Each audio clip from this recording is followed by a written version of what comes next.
Bienvenue, chers amis, aux Amis du mercredi, La vie du Bab, une série organisée par les Amis de l'île Maurice.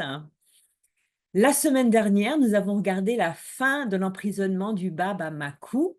Et quand on a terminé, je vous ai promis une belle surprise pour le début de cette session. Donc, juste avant d'arriver à cette surprise, je vais commencer par une prière du Bab pour le détachement. Au nom de ton Seigneur, le Créateur, le Souverain, celui qui suffit à tout, le Suprême, celui dont tous les hommes implorent le secours, dis, ô mon Dieu, toi le Créateur du ciel et de la terre, le Seigneur du royaume, tu connais les secrets de mon cœur, mais ton essence reste impénétrable à tout autre que toi. Tu vois par ce qui est en moi, et nul autre ne peut voir. Par ta grâce, accorde-moi ce qui me permettra de passer de tout sauf de toi et me rendra indépendant de tout autre que toi. Laisse-moi recueillir les bénéfices de ma vie dans ce monde et dans l'autre. Ouvre-moi la porte de ta grâce et dispense-moi ta tendre miséricorde et tes bienfaits. Ô Seigneur de grâce abondante, entoure ceux qui t'aiment de ta protection céleste et accorde-nous les dons et les bienfaits que tu possèdes. Sois notre appui en toutes choses, pardonne nos péchés, aie pitié de nous. Tu es notre Seigneur et le Seigneur de toutes choses créées. Nous n'invoquons que toi et n'implorons que tes faveurs. Tu es le Seigneur de bonté et de grâce, au pouvoir invincible, au dessein inégalé. Il n'est pas d'autre Dieu que toi, le possesseur de toutes choses, le suprême. Ô mon Seigneur, confère tes bénédictions aux messagers, aux saints et aux justes. En vérité, tu es Dieu, l'incomparable, l'irrésistible. Voici donc la vie du Bab, partie 10, juillet 1848, l'interrogatoire du Bab à Tabriz. Cette partie suit la vie du Bab à l'âge de 29 ans en 1848. Les 3 premiers mois du Bab à Chirik, avril-juillet 1848. Avril 1848, pourquoi le Bab a été transféré à Chirik? L'image que vous voyez est une image numérique d'une photo aérienne de la région montagneuse de Chirik, qui a été un petit peu arrangée pour montrer l'inhospitalité de cette région.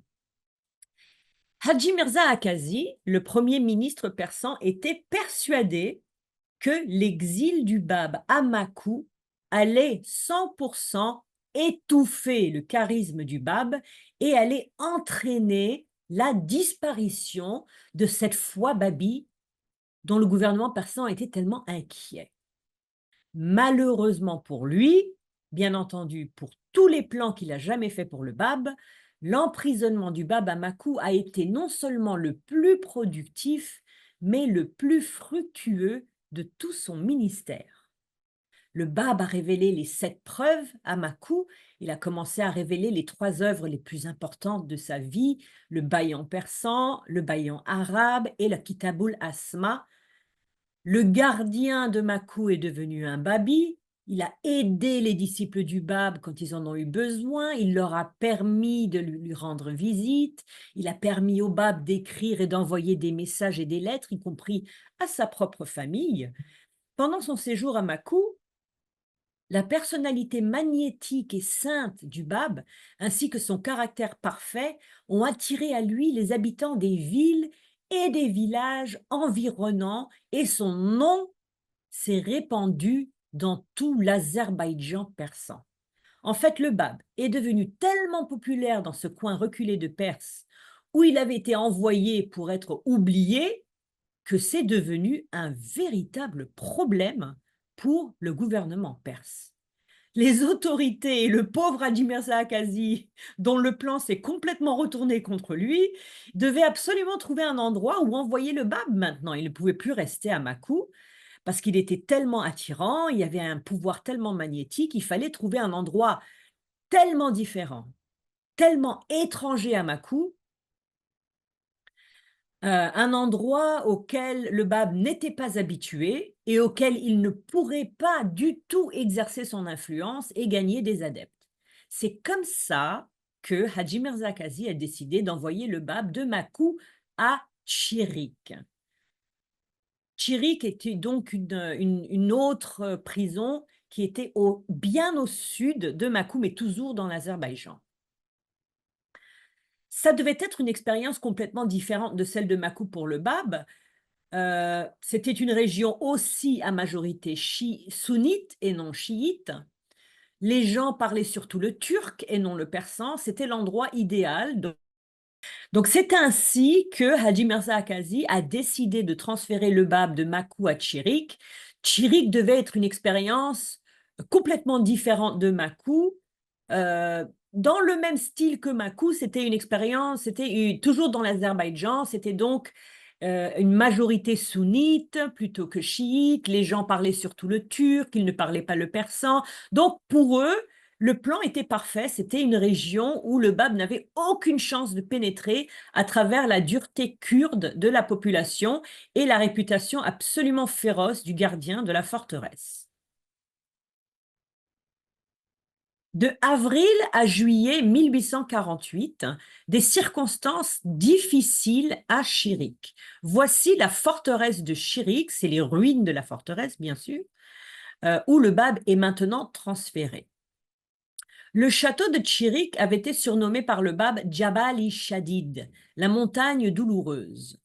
Chirik était proche d'Ouroumiyé, une ville qui s'appelait Ouroumiyé, et il était très proche, à 4 kilomètres seulement, de la ville de Salmas. Les habitants de cette petite région étaient des Kurdes sunnites des tribus Nashkanbadi, Yazidi et Ahlihak. Si vous vous rappelez, la tribu Ahlihak, c'était la tribu de l'escorte du Bab depuis Kulain jusqu'à Makou. Une escorte qui était tombée amoureuse du charme du Bab et est devenue très dévouée au Bab. Donc déjà là, les Ahlihak sont très sensibles au Bab. Et il y avait aussi une petite minorité de chrétiens d'une secte qui s'appelait la secte nestorienne. Le gardien de la forteresse de Chirik s'appelait Yahya Khan.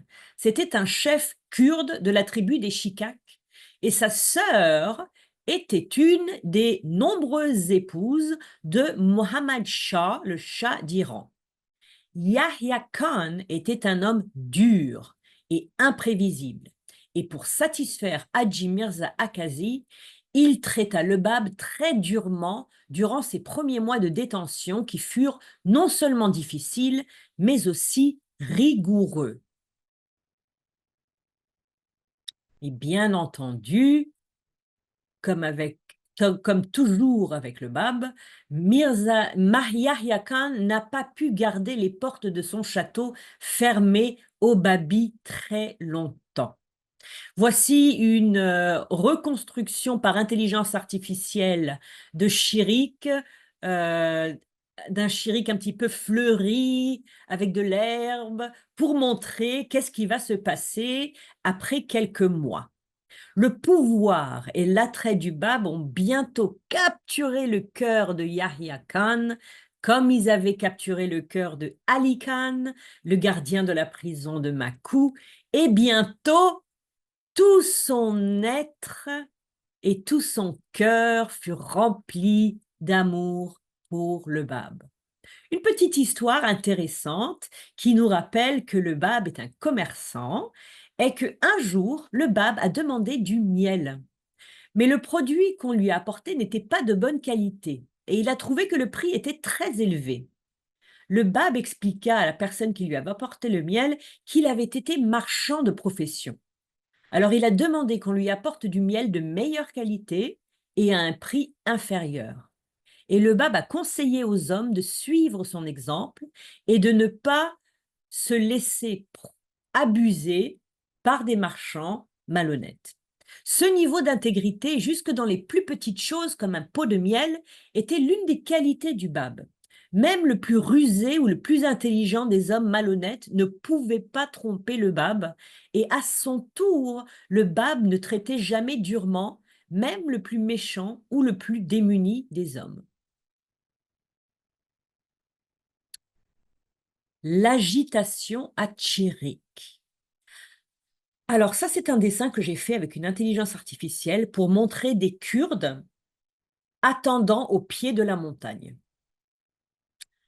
L'emprisonnement du Bab en Azerbaïdjan a permis à la foi babi de se répandre dans toute la région, dans des villes et des villages comme Makou, Koui, Maragui, Salmas, Ouroumié, Tabriz et Saïsan. Le succès de la proclamation de la foi babi pendant l'incarcération du Bab est dû à un petit groupe de babis extrêmement actifs qui allaient à la rencontre du Bab et ensuite, en repartant, ont diffusé son message de manière très efficace. Il y a bientôt eu tellement de babis à Chirik qu'il était impossible de les loger et qu'ils ont commencé à s'installer dans la ville d'Iskishar, où on allait pour acheter de la nourriture et d'autres produits de première nécessité pour la forteresse.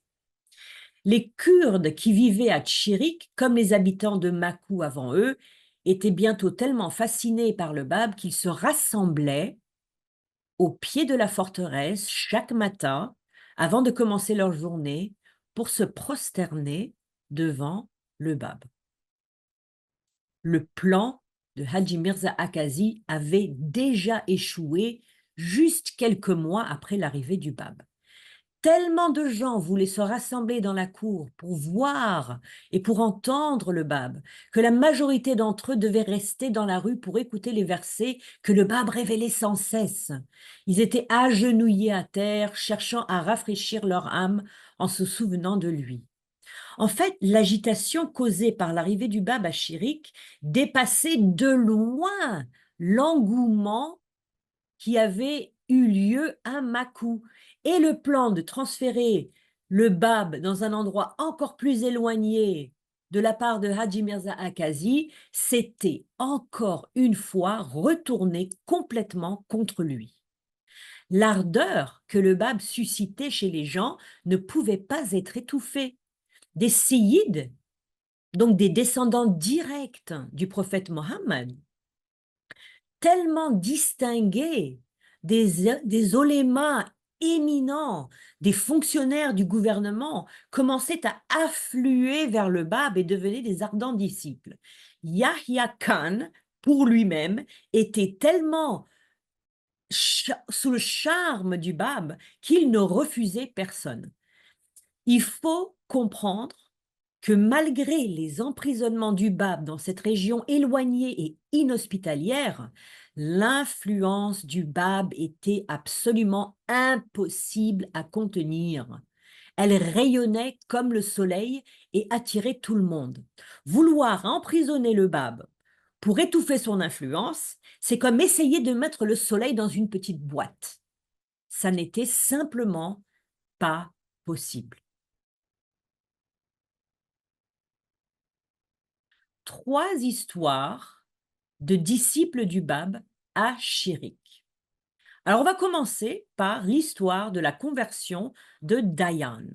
Voici une photographie moderne de Koui, à 60 km de Chirik, où Dayan est devenu Babi, à la suite d'un rêve.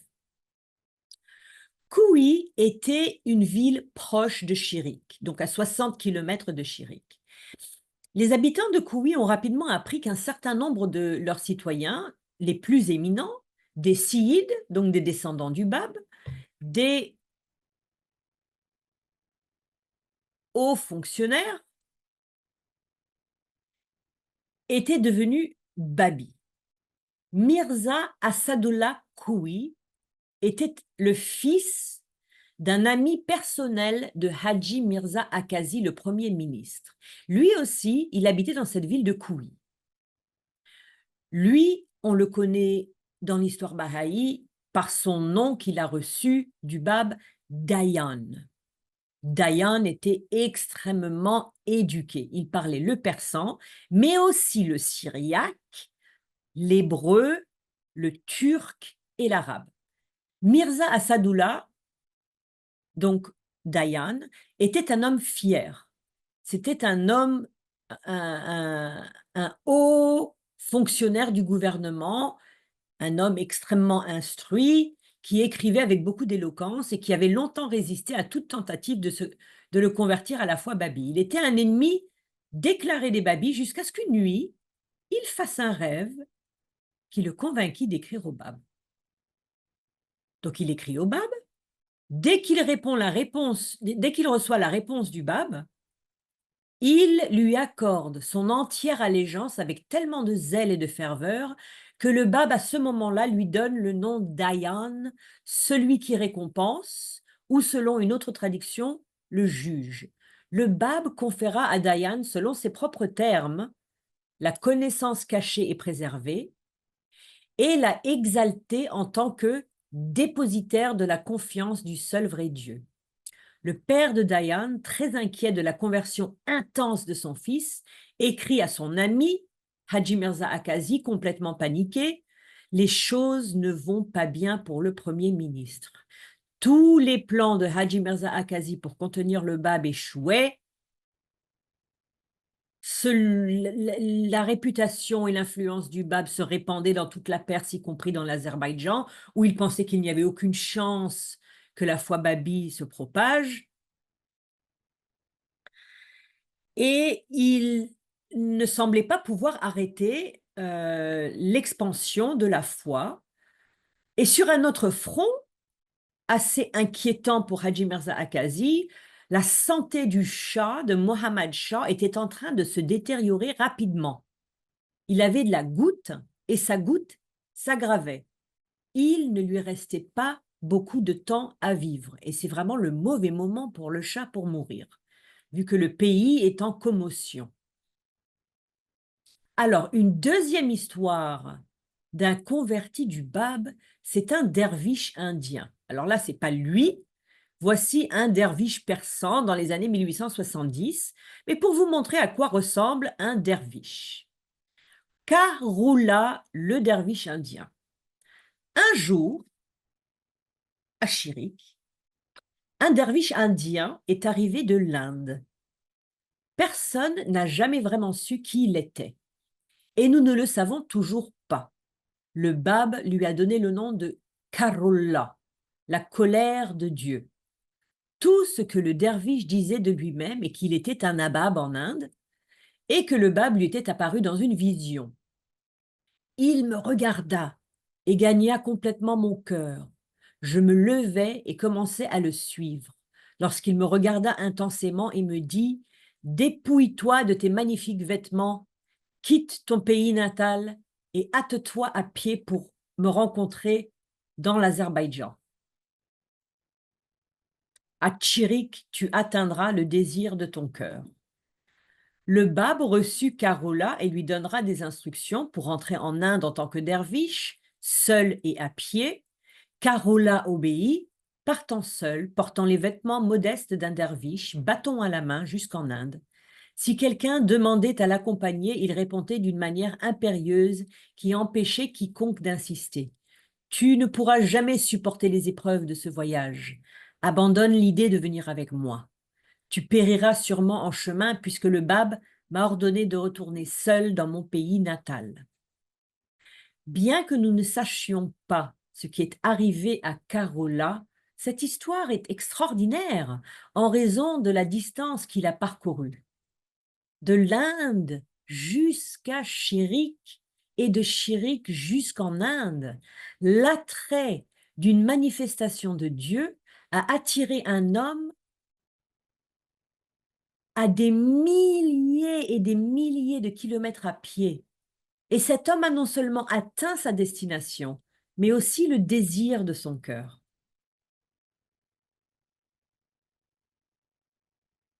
40 épîtres des disciples du Bab. Voici une page illuminée du Coran pour une histoire dans laquelle je vais vous raconter le Bab demandant à ses disciples d'écrire des épîtres sur le Coran et les hadiths. Il va demander à 40 de ses disciples d'écrire des traités. Au cours de l'année 1848, le Bab a fait une demande. Il a demandé à 40 de ses disciples de rédiger un traité établissant la vérité et les validités de sa mission en s'appuyant sur le Coran et les traditions islamiques, les hadiths.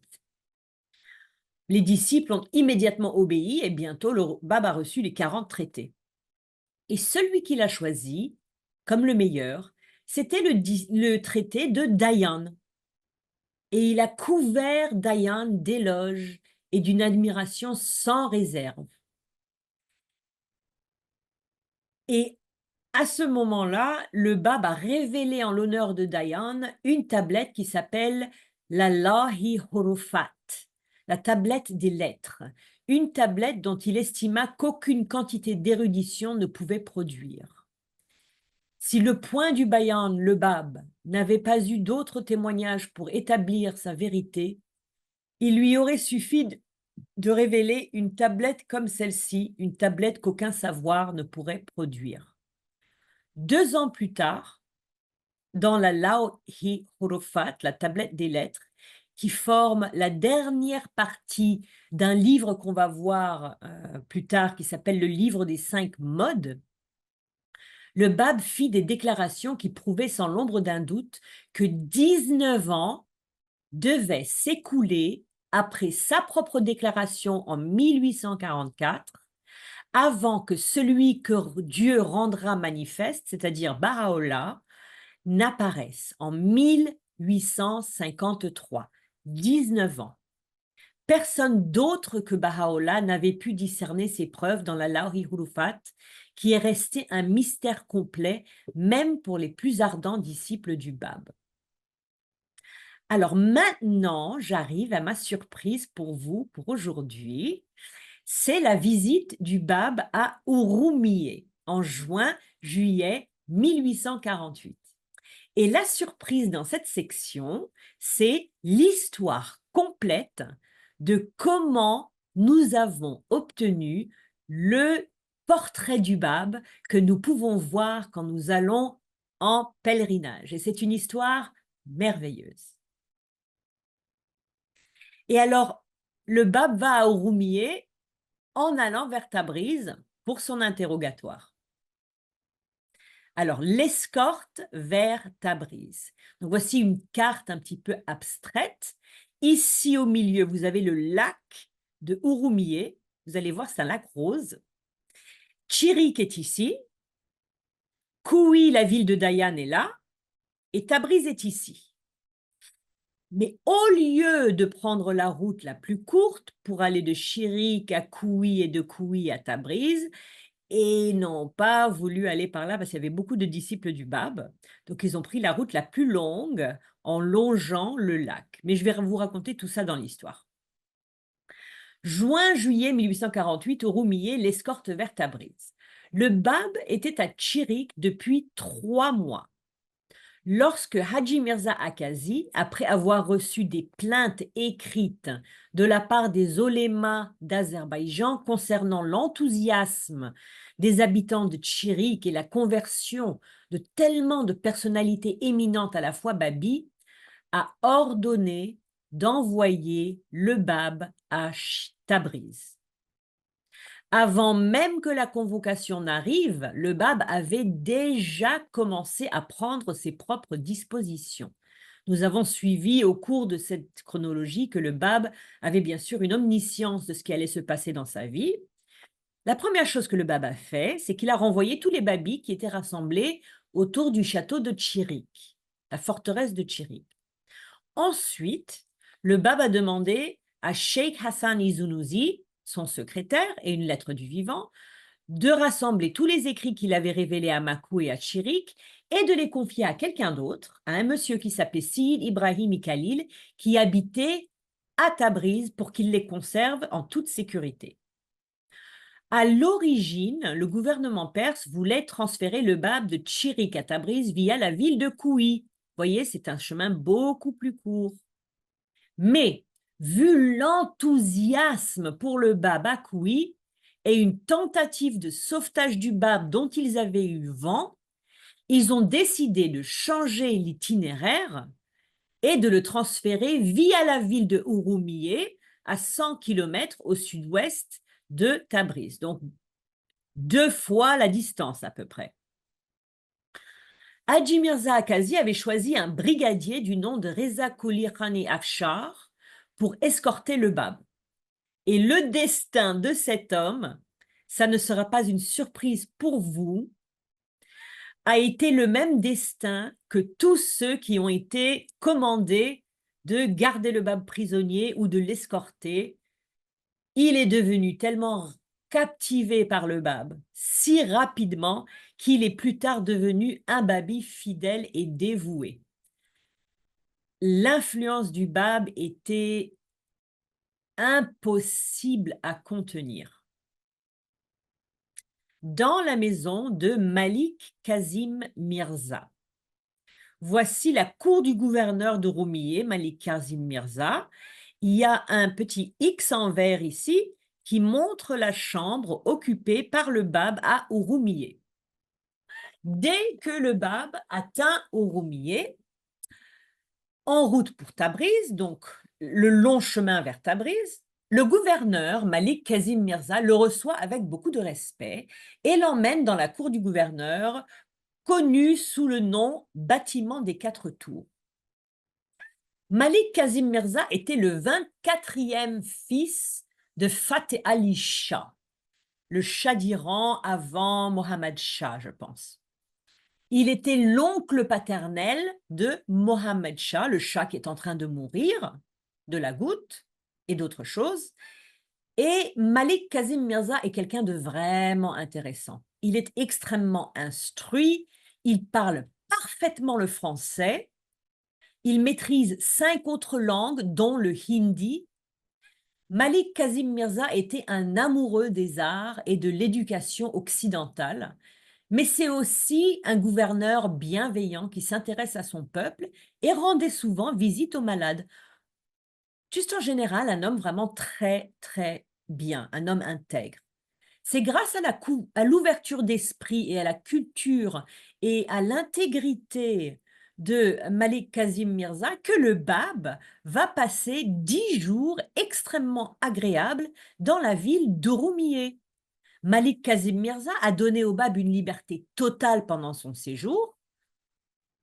Pendant les 10 jours qui suivent, le bâtiment de 4 tours, la cour du gouverneur, envahi chaque jour par des personnes très curieuses, très désireuses de rencontrer le Bab, ou simplement juste de le voir ou de l'apercevoir. Le Bab était autorisé à recevoir et à rendre des visites à des notables locaux et des chefs religieux chiites, mais il recevait également des visites de la part des babis de la ville et de la lettre du vivant locale à Ouroumiyé qui s'appelait Moula Jalil-i Ouroumi. Malik Kazim Mirza a même fait en sorte que le Bab rencontre certains des oulémas qui avaient écrit des plaintes à son sujet à Hadji Mirza Akazi, et à quelques occasions, le Bab a rendu visite à certains de ses chefs religieux, de son propre chef. Donc il avait assez une liberté de circuler dans Ouroumiyé. Ouroumiyé était une ville particulière de l'Azerbaïdjan à l'époque en raison de sa situation géographique, mais aussi de sa structure sociale. Ouroumiyé avait une population minoritaire de juifs et de chrétiens nestoriens, et les oulémas avaient moins d'influence à Ouroumiyé qu'ailleurs dans la région. Ces caractéristiques sont utiles pour comprendre la popularité du Bab pendant son bref séjour dans la ville. L'histoire du cheval fougueux. Alors voici une très belle photo. Alors là, c'est une photo de Malek, c'est un autoportrait de Malek Kazim Mirza. Donc, il aimait beaucoup les sciences et il est en train de pratiquer avec une caméra et il est en train de faire un autoportrait et vous voyez qu'il tient dans sa main une montre pour calculer le temps de exposure, le temps d'exposition de la photo, parce qu'à l'époque, c'était des plaques en verre. Donc, il s'assoit là, immobile, pendant quelques secondes, le temps que l'image s'imprime sur la plaque en verre. C'est une photo vraiment merveilleuse, merveilleuse, merveilleuse. J'adore cette photo. L'histoire du cheval fougueux. Malik Kazim Mirza avait un petit côté coquin. Il n'a pas pu s'en empêcher et il a décidé de mettre le bab à l'épreuve. C'était pas du tout un test théologique, c'était pas le genre de Malek Kazim Mirza. C'était l'histoire d'un cheval fougueux. Le vendredi de sa visite à Roumieh, donc il a passé 10 jours à Roumieh, dont un vendredi, donc le vendredi, le bab avait décidé de se rendre au bain public. Et Malek Kazim Mirza pensait qu'il allait tromper le bab en demandant à ses assistants de donner au bab un cheval particulièrement indiscipliné, particulièrement fougueux, pour qu'il aille au bain public avec ce cheval, en se disant probablement le cheval va le faire tomber ou quelque chose comme ça. Ceux qui connaissaient ce cheval en particulier, qui avait vraiment une mauvaise réputation, attendaient avec impatience de voir l'animal s'approcher du bab. Mais lorsque le bab s'est approché du cheval, l'animal est resté totalement, absolument immobile. Le bab a tranquillement pris la bride dans sa main, il a doucement caressé le cheval, puis il a placé son pied dans l'étrier, il est monté sur le cheval sans aucun problème et il a chevauché avec un contrôle parfait. Malek Kazim Mirza, à ce point, était assez honteux de sa ruse et il accompagne, le gouverneur de la ville, accompagne le bab à pied jusqu'au bain public. Le cheval était très calme. Ensuite, le bab lui a demandé de rentrer. Vas-y, rentre chez toi. Tout au long du trajet entre la résidence où le bab habitait et le bain, les accompagnateurs étaient en train de suivre le bab pour éviter aux gens de l'envahir. Lorsque le bab a eu terminé son bain public, il est remonté sur le même cheval pour retourner vers le gouverneur, mais entre-temps, la nouvelle s'était répandue dans la ville. On imagine que le cheval était vraiment fougueux et extrêmement dangereux pour que la nouvelle que le bab ait pu chevaucher ce cheval du diable en quelque sorte. La nouvelle s'est répandue dans toute la ville et tout le monde, les gens, les femmes, les enfants, se sont précipités pour emporter chaque goutte d'eau utilisée par le bab dans le bain public pour faire ses ablutions. Plus tard, lorsque le bab eut terminé le bain public, il remonta sur le même cheval et rentra à la maison. Lorsque le bab fut informé de la manière dont l'écrasante majorité du peuple de Urumiyé avait spontanément proclamé son allégeance à la foi babi, il a calmement cité le Coran. Les hommes pensent qu'en disant nous croyons, ils seront laissés tranquilles et ne seront pas mis à l'épreuve.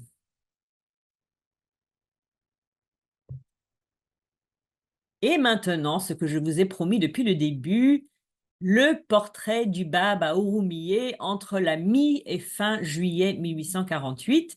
Donc, je vous ai dit, hein, Urumiyé, c'est un joli lac, c'est un lac rose, un lac salé. Vous voyez du sel ici. Et cette histoire, c'est l'histoire du portrait du bab. C'est à Urumiyé qu'a été peint le seul portrait du bab que nous avons aujourd'hui. Et voici l'histoire de ce portrait. Ara Balabeg était un artiste local d'origine d'une ville voisine de Roumieh, mais c'était le peintre en chef de Malik Kazim Mirza. Et c'est à Malik Kazim Mirza que nous devons le portrait du bab. Lorsque Aqbalabeg a rencontré le bab pour la première fois, Il a remarqué que le Bab avait rassemblé ses robes autour de lui comme s'il était assis pour un portrait. Donc, lors de sa deuxième visite, quand il a remarqué la même chose, il a compris. Et quand il est arrivé pour sa troisième visite, il a apporté ses pinceaux, tout ce qu'il avait besoin pour peindre, et il a réalisé quelques croquis du Bab qu'il a transformés plus tard en portraits en noir et blanc à échelle réelle. Il existe 5 copies connues du portrait du Bab. Le portrait original en noir et blanc peint par Akabalabaig à la mi-juillet 1848 à Roumier, premier. Ce portrait, donc, a été copié sous forme d'aquarelle sur les instructions de Baha'u'llah au début des années 1880 et il lui a été remis en main propre par la main de la cause Haji Akound. Ensuite, Baha'u'llah demanda une autre aquarelle peu de temps après, mais le sort de cette œuvre-là est inconnu.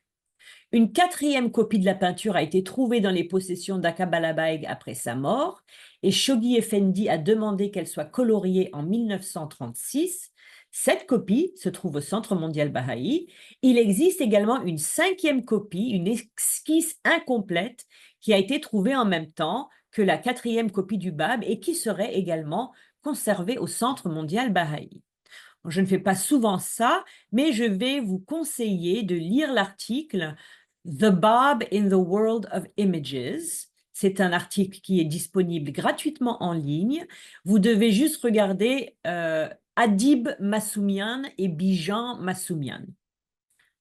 Et on va s'arrêter aujourd'hui ici parce que le prochain sujet, c'est la conférence de Badasht et c'est un sujet complètement différent. Donc, on va faire cela la semaine prochaine. Donc, pour aujourd'hui, je vous souhaite une belle soirée. J'espère que vous avez aimé cette histoire de Urmiye et je vous donne rendez-vous mercredi prochain pour la conférence de Badasht. Au revoir.